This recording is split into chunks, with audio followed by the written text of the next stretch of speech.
Bismillah. Bismillah. Asma'ul isyarah. Asma'ul isyarah, kata nama isyarat ataupun kata tunjuk atau seumpamanya. Jadi untuk lil qarib, lil qaribi, untuk yang dekat. So untuk dekat, kalau seorang lelaki, lil mufradil mudzakkar kita kata hadza. Kalau seorang dan dia jantan ataupun maskulin, dia hadza.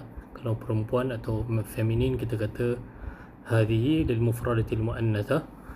Kalau dua orang maskulin, hadani atau hadaini. Lil muthanna al muannats, hatani hataini. Dan kalau untuk feminin yang dua, okey, bila ada dua orang atau dua objek yang feminin, so kita guna hataini dengan hatani. Kalau ada ramai-ramai kita kata haulai, untuk yang dekat. Okey, seterusnya kepada bahagian sebelah dia, lil ba'id, dzalika lil mufradil mudzakkar. Dzalika untuk maskulin yang seorang.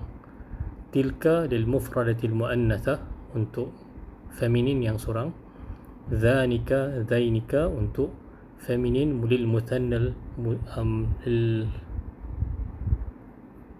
المثنى المذكر. So dia ni zanika dan zainika untuk dua dan dia maskulin. Lepas tu tanika tainika lil muthannal muannats, untuk dua orang feminin atau dua objek feminin. Lepas tu ulaika li ayyi jam'in. Ulaika maknanya guna untuk kalau banyak-banyak, kan? Dan dia merujuk kepada yang jauh.